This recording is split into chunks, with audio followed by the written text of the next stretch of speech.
Yes, folks, hello, welcome once again to Monetary Games and Collectibles. I'm Chris, this is my channel. Absolute pleasure to have you with me here today. And today's video, this installment, comes by audience request. Some time ago now, I popped a community post out asking for, recommendations, wish lists as to the type of videos my viewers would like me to make. And the theme of today's video, which is about action figure posing and photographs, taking pictures of my action figures, massive surprise to me, was one that came up again and again and again. I have to confess, I got a little bit of imposter syndrome, but I'm not one to not satisfy the needs of my audience. So I'm going to make a video around action figure photography and action figure posing, but specifically talking about this idea of storytelling and how storytelling influences my composition. The stuff that I've done that has been well received, like my 1-minute showcases and the photos I take of my man-child playtime and my thumbnail pictures, I think they're the inspiration for the requests that came through.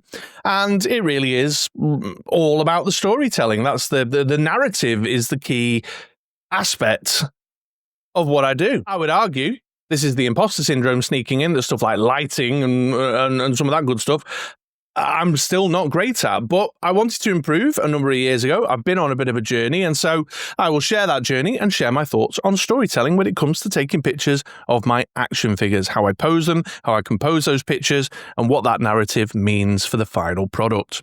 So take this advice for what you will. Certainly for those who are asking for it, it is my sincerest hope that this satisfies the request. So let's get into it, and let's talk a little bit about action figure posing. So the first thing I did when I started looking at this idea a couple of years ago, well, the first thing I did was go out to the action figure community for ideas and suggestions. But the second thing I did was I went and had a look at photographers, just everyday photographers, people like guerrilla photographers who go out on the streets and take pictures of things going on in their local city and what have you. Hit up YouTube, watch loads of videos with these guys offering up advice about how they go about taking their pictures and stuff, and then tried to lift and drop the advice they were giving around their photos into the world of the action figure photography that I was taking. And this theme of narrative, this theme of storytelling just kept coming around time and time again. What they were all saying was this idea that the photograph they are taking is a snapshot of a moment in time.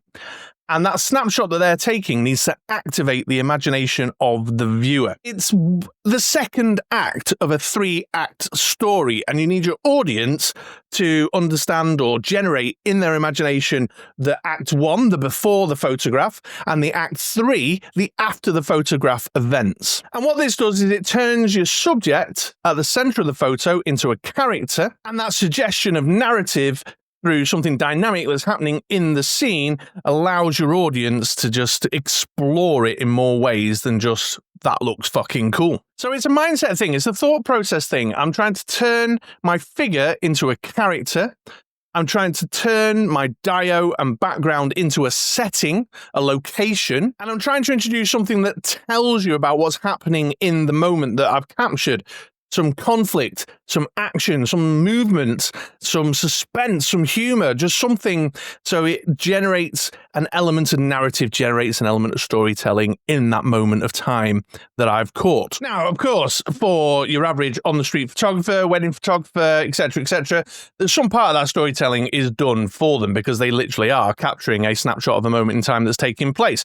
The individual they're photographing, or the dog, the horse, whatever, already becomes a character because it's all kind of laid out for them. It's something about the eye, of capturing that moment. But for us, we have to compose that scene as well. So here's an example of a picture that I took of Leatherneck a couple of months back. Regulars around these parts will know that I like to get good and hands-on with my figures. I have a good man-child play sesh with them before I review them. And one of the things I do during that man-child play sesh is take photos, set up some scenes with a practical view on possibly making that the thumbnail, but also because that's the way I like to play with my figures nowadays in my, in my 40s. And this picture of Leatherneck here kind of illustrates what I'm saying because it's a snapshot of a moment in time. On the surface, the superficial assessment of this is that Leatherneck's, having a chill. But it's the introduction of certain elements in here and the way I've composed it that infers a wealth of things that can activate your imagination. The crappy, battle-scarred background, the wall behind him, the rubbly floor that he's sat on, the positioning of the figure to indicate something, placement of his goggles on his forehead, and the way he's holding his rifle and resting it against his leg, the little glimpse of his hat, his cap, and his backpack leaning up against the stone that he's resting on. They're all allowing you, they're activating your imagination, they're all allowing you to figure out what Act 1 was, what the narrative before the photo was, and Act 3, the narrative after the photo. Now, for those who are interested in terms of the headcanon stuff, this photo, what I was trying to communicate, and you'll let me know in the comments down below whether I've succeeded or not, is that Leatherneck's been kicking doors and getting into some dirty gunfighting, and this is the after, the post-battle kind of moment of decompression. He's just kind of slumped himself down on the floor. There's various things going on around him after the fact, and he's just taking a minute to reflect, think through what has just taken place. Here's another example. So, again, this is Man-Child Playtime with the Iron Grenadier here, getting my thoughts together for a review. I've taken a photo of it as I've gone along. This was a thumbnail candidate. In fact, I think this one might even be what ended up as the Iron Grenadier's thumbnail. Maybe not. And to all intents and purposes, I'm just trying to showcase the figure. The subject, the Iron Grenadier, is just being posed in a cool pose, because I'm trying to just show the figure off to generate interest in my review. But again, I've tried to introduce a bit of narrative, a bit of storytelling, try to activate your imagination. The blurred placement of Destro in the background with a briefcase about to go into a door with the Iron Grenadier behind him, it communicates something. It allows you to try and think through what was taking place before the picture and what was taking place after the picture. The Dio has now become a setting. It's a back alley. It's implying something shady going on. They're going in through the back door with that briefcase. Destro felt the need to take his Iron Grenadier bodyguard with him. The elements of movement, the elements of action, the elements of dynamic in the picture are inferring stuff to us, subterfuge, illicit, shady, and it gives the photograph more depth. In my opinion, and again, tell me in the comments otherwise, but in my opinion, it makes it a more interesting shot. Yet another example for you to chew over. Wolverine from the civilian clothed Wolverine from the recent Saber-Tooth Wolverine 2-pack. Again, there's elements in here communicating things that activate your imagination. It's, again, to reiterate, allowing you to explore the narrative of what was going on before this picture and what was going on after this picture. The misty, snowy sense of the location, the presence of a katana, composition of the figure, how he's holding that katana and what he's doing with it. It's activating your imagination. Whose katana is that? Where's it come from? Why is he looking at it in such a lamenting, sad way? Where is he? Is he in Canada? Well, maybe Japan, north of Japan, with the snow and the sword and the mist, both of which are elements of the larger Wolverine lore. Why is he checking how sharp the katana is? That small placement of the pointed finger, that very minor aspect of movement in the picture, again, is helping tell the story. I like this one for storytelling. It's so plain and straightforward. It never did get used for the thumbnail or whatever, but this idea, a shadow tracker is just waiting beside a door with an axe. When you talk about you, the audience, having your imagination activated and asking you to fill in Act 1 and Act 3 of this little 3-act story that's taking place here. Who's he waiting for? Who's behind the door? It's obviously an ambush. That again, that sense of dynamic and motion in there, the movement elements are creating suspense and implying that there's some action about to happen. The choice of weapon, all this stuff is just selling us that story. It's creating a narrative, and the composition of the picture is how that story is being communicated to you. Here's another one of my personal favorites. Again, I don't think it's a great photo, really, all told. I've not mastered lighting just yet, but the creation of the story is what I'm so proud of here. that you, again, have your imagination activated. How was Shipwreck captured? I mean, there's no doubt in anyone's mind who's the villain, who's the hero in this setup here. And I've tried to play around a little bit with the angle of the shot and the depth of the shot so that the twins and the Crimson Guard are a bit more blurred in the background, and Shipwreck and his moment of reflection before what appears to be an imminent end is taking place. And also, going back to something I mentioned on the last picture, this isn't depicting the action itself. This is depicting the moment before some action takes place. You're filling in the rest. You're imagining what goes on following this moment in time that I've created here. Sorry, for a moment there, I took a pause. I was like, why did I put this one in my image gallery? But I know why. So, of course, the storytelling in terms of the theme. So I'm obviously going for trying to put a bit of humour in there. But again, you can see some things I've done to try and help communicate the story. Buzzer here is in the trash. How did he get there? What's going on? Well, the placement of the half-drunk pint glass helps communicate a little bit of what's going on.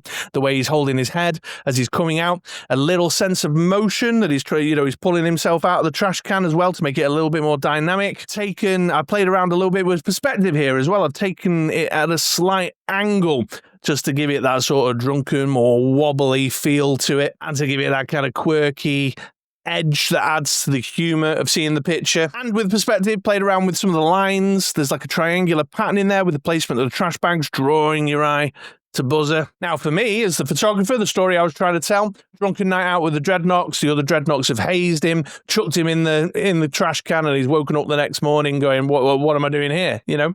But your imagination will have been activated probably in a similar direction and filled in the gaps around what's happened before this event and what's happened after. And again, I've not taken a photo of the action itself.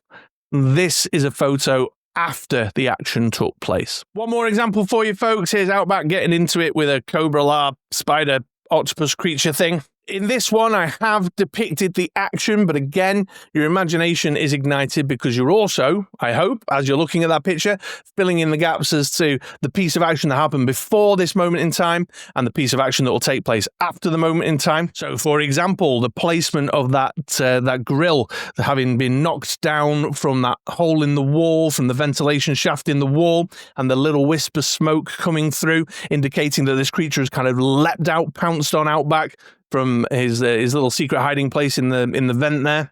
Another one where I played around with perspective, where I've taken the photo at a slight angle, looking down to kind of communicate some of the sudden surprise, the explosive moment for Outback. He's just quickly managed to draw his knife and try and defend himself from this reeky creature that's attacked him. And the composition of the figure, the positioning of the body sort of turns slightly as if he's trying to get away. He's got his hand trying to push it away. So that snapshot of moment in time is telling that story, and you're creating the narrative around that. Was Outback successful? Did he stab the bastard thing and manage to get away? Or did it get the better of him? That's for you. That's for you. You do that bit for yourself. I'll not inform. I like to think he did get away. So there you go, folks. For those who were interested in asking about my, my 1 minute showcase poses and the photos that I share on my community page here on YouTube and on my Instagram, links in the description down below if you want to go check out my Instagram. But yeah, that's what it is. That's where it's all coming from, is that I value the theme, the storytelling, the narrative over all else.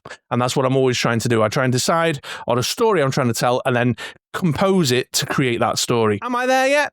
No, not at all. I've got problems with lighting. I need to better understand the technology to maximize the gear I'm using to take the photos better. I think I've still got a little bit of a way to go with props and things. I'm getting better, but I've got a way to go.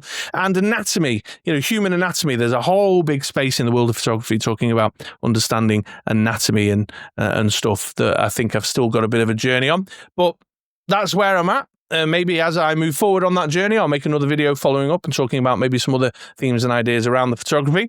But there you go. For those who are asking, I hope you found that useful. Let me know in the comments down below. If you did enjoy that, do the YouTubey stuff. But otherwise, swing back around for another video sometime soon. All right? Take it easy, folks.